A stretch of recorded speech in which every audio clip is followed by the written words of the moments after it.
Welcome to my channel. Before starting the video, please go ahead and hit the subscribe button. The 59-year-old Mike went to see a collector on Wednesday whose collection included vintage oil cans, gas pumps, and signs. From gas pumps to oil cans, every single one of these items has increased in value by a substantial amount in the last decade, he remarked as he perused the woman's collection. "I would pay $1,500 for this in its current condition," the American Pickers presenter told her as he took an oil can from the set. "In my opinion, the can is worth $2,000. Without rushing into it," the woman explained.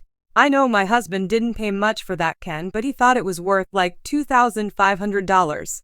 In his estimation, it would be worth around $2,500 if sold to a collector." In a confessional, Mike gushed about her bargaining skills, stating, "Between all the flea markets, the auctions, the picking trips she's been on with her husband. Based on what I've seen, she's been in and out of the deal art scene. When she is firm about pricing, I enjoy it. She clearly values this material and her husband's enthusiasm for it."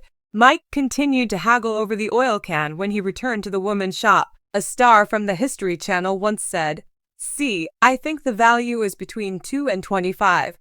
So how about $1,700? After appearing uncertain, the woman finally spoke up. Want to go somewhere in the middle, say $1,850?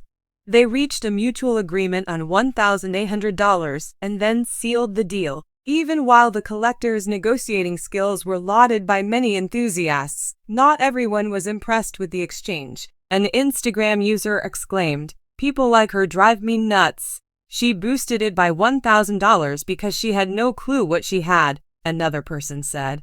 His offer of $500 was too low, and she would have demanded $1,000 instead. Mike and his model girlfriend Letitia Klein just got back from a picture-perfect vacation in Hawaii.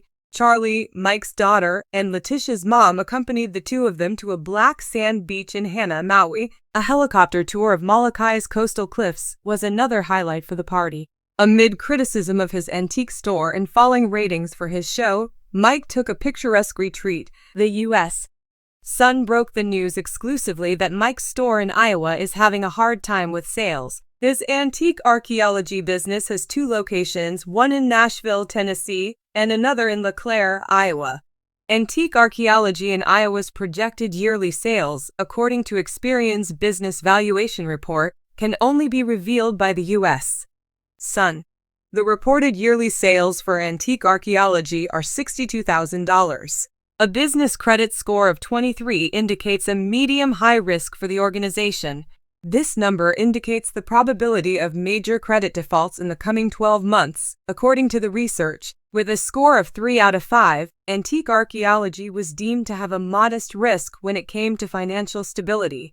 The probability of payment default and or bankruptcy within the next 12 months is predicted by this rating, the research asserted. Mike has taken heat from clients in the past for peddling fake antiques and other inflated goods. Crazily, there was only a handful of stuff that had been potentially picked. One unhappy buyer commented on Google reviews about the Iowa business not long ago. The remainder was promotional items with low-quality Chinese labels. "I mean, I know it's a trap for tourists, but really you can do better. If it had been something truly amazing, I would have gladly invested hundreds of dollars. Rather, it seemed like 3 items with prices between $200 and $4,000 had been selected. Something like, 'This is more of a souvenir shop for the show,' another customer said. There are absolutely zero antiques. The criticism is a result of American Pickers' dwindling viewership.